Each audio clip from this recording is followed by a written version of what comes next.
দোমাস্কিরা আগেটা তো আমি নিলাম ট্রফি, তুমি দেখো না? ও আচ্ছা আচ্ছা, এটা তো ট্রফির খেলা ছিল না, এটা বাজি খেলা ছিল। চাপা মেরে ধরা খাওয়া গেছে গাইস, কিন্তু টার্গেট হবে না। 3 নাম্বার বল জিল্লু, ওরে শট। হ্যালো আসসালামু আলাইকুম guys, welcome to another blog. আজকের ব্লগটা আমরা মাঠে বসে শুরু করলাম। আমি আছি, আমার দোস্ত আছে। তো আজকে প্লেয়ার আমরা নিজেরা খেলবো, আজকে বাইরে কারোর সাথে খেলা নাই। তো যারা যারা আমাদের সাথে খেলা নিতে চান আমাদের সাথে যোগাযোগ করতে পারেন, আমার পেজটা ফলো দিয়ে আমার মেসেজ দিতে পারেন যে ভাই আপনাদের সাথে আমরা খেলবো। আমরা বাইরে যাও খেলাধুলা করি, আপনারা চাইলে আমাদের ইনভাইটেশন পাঠাতে পারেন। আমরা ইনশাআল্লাহ যদি আমাদের সুযোগ সুবিধা থাকে তাহলে আমরা বাইরে যাও ক্রিকেট খেলি। এই যে আমাদের মাঠ, এটা হলো ডাক্তার এ ওয়াইট নিম্ন মাধ্যমিক বিদ্যালয়, পাকুড়িকান্দা। এই মাঠটা অনেক ভাইরাল মাঠ, এখানে অনেক বড় বড় টুর্নামেন্ট হয়েছে। ওই যে এই মাঠের স্কুলের উপরে নাম লেখা। তো গাইস আজান পড়তেছে এখন। তো ওরা দুইজন সিঙ্গেল বাজি খেলতেছে, একবারে কত পারে। এই যে আমার কাছে টাকা জমা দিছে, এই টাকা দিয়ে বাজি খেলা হবে। এই পাশে আছে শকত কাকা আর এই পাশে আছে আরিফ, দুইজন এখন সিঙ্গেল খেলবে। দেখা যাক কে জেত। প্রথম বল, প্রথম বলে আউট গাইস, প্রথম বলে আউট হয়ে গেছে। এই যে টাকা আমার কাছে, কোন রকম ছলচাতুরি হবে না, বুঝে নাই? যাও বল করো, এখন বল করো তুমি। প্রথম বলেই আউট গাইস, প্রথম বলে শকত কাকা আউট। দেখা যাক আরিফ এখন কি করে, আরিফ জিততে পারে নাকি এই ম্যাচ। গাইস আরিফ এখন ব্যাটিং, বোলিং শকত। হোয়াইট এক বল হয় না, হোয়াইট। বিশাল শট, এর সাথে জিতে গেল গাইস। প্রথম ম্যাচ হেরে গেছে শকত কাকা, এই যে আরেক ম্যাচ শুরু হইতেছে। এখন শকত কাকা ব্যাটিং আবারও। দেখা যাক কি করে। প্রথম বলে বিশাল। 3 নাম্বার বল, আকাশ উঠে গেছে বল। দেখা যাক কি হয়, 4 হয়েছে নাকি হয় নাই, হয় নাই, অবশেষ 4 হয় নাই। হ্যাঁ 4 বল ডট। 5 নাম্বার বল,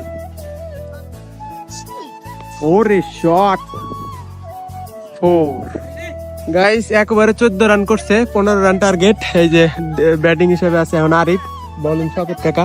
দেখা যাক কি হয়। ওরে শট, প্রথম বলেই ক্যাচ উঠছে, মনে হয় 4 হওয়ার সম্ভাবনা। 4। দ্বিতীয় বল, প্রথম বলে 4 হয়েছে, দেখা যাক দ্বিতীয় বলে কি করে আরিফ। বল, ক্লিন বল, এরই সাথে ম্যাচ উইন শকত কাকা। গাইস এখন আমরা নিজেরা বাইটে খেলা হচ্ছে। এই যে আমরা ব্যাটিং, আমি এতক্ষণ ব্যাট করে আসলাম। আমাদের 4 ওভারে রান হয়েছে মনে হয় যে 60-এর মতো। তো আমাদের আর প্লেয়ার ব্যাট করতেছে, ওই পাশে বোলিং আছে আরিফ, ব্যাটিং শকত। দেখা যাক কি হয়। হোয়াইট, ওরে ফিল্ডিং জিল্লু। তো বোলিং করতেছে আরিফ, ব্যাটিং শকত। ওরে শট, আবারও নো বল। ব্যাটসম্যান এখন আছে আলামিন। ওরে শট, নতুন বোলিং গেল জিল্লু। লাস্ট ওভার বোলিং জিল্লু, আউট, কট আউট। এবার আসলো জ্যাক, দারুণ প্লেয়ার জ্যাক। দ্বিতীয় বল হোয়াইট।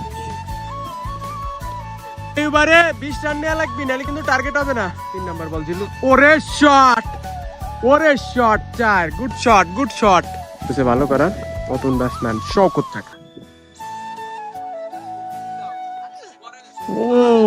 মিস শেষ বল, আমাদের 71 রান মোট। দেখা যাক কি। ওরে শট, আমাদের 72 রান না, 72 রান মোট। দেখা যায় জ্যাক কি করে। জ্যাক একটা 6 দেখতে চাই। Classic batsman Jack. White 5 number ball, ওরে শট, ক্লাসিক শট, বিশাল 6 বিশাল। দেখা যাক জ্যাক কি করে। হোয়াইট শেষ বল জিল্লু। ও বল, ক্লিন বল, জিল্লুর বলে ক্লিন বল। আমাদের 85 রান টার্গেট, এখন তারা ব্যাট করবে। দেখা যাক তারা জিততে পারে নাকি এই রান চেস করে। উইন হয়ে গেলাম। তো আমরা 85 রান টার্গেট দিছিলাম, ওরা মাত্র 70-এর মতো করছে, 15 রানে হেরে গেছে। এই যে আরেক ম্যাচ খেলার প্রস্তুতি চলতেছে, যে টেপ পেঁচাইতেছে, বলে টেপ কেটে গেছে। তা আমরা ফাইনালি জিতছি। সৎকা এই ম্যাচের ম্যান অফ দ্য ম্যাচ কিরা? এবারে ম্যান অফ দ্য ম্যাচ আশা করছি আমি হব। কেন? কারণ আমার কনফিডেন্স বেশি আছে। যাক দেখা যাক, মানে আগের ম্যাচের ম্যান অফ দ্য ম্যাচ কিরা? আগের ম্যাচের ম্যান অফ দ্য ম্যাচ কিরা? আগেটা তো আমি নিলাম ট্রফি, তুমি দেখো না? ও আচ্ছা আচ্ছা, এটা তো ট্রফির খেলা ছিল না, এটা বাজি খেলা ছিল। জাফা মেরে ধরা খাওয়া গেছে গাইস। তো আমরা ফাইনালি ওই ম্যাচ জিতে গেছি, আর নতুন ম্যাচ খেলার প্রস্তুতি চলতেছে। তো ওই যে টেপ পেছানো হচ্ছে, টেপ পেছানোর পরে আর একটা নতুন ম্যাচ শুরু হবে। তো এই আমার ওদের ব্যাটিং এর ইনিংসটা আমি দেখাইতে পারি নাই, আমি তখন ফিল্ডিং করতেছিলাম, এই জন্য দেখাইতে পারি নাই। বাট আমাদের ইনিংসটা আপনাদের দেখাইছি।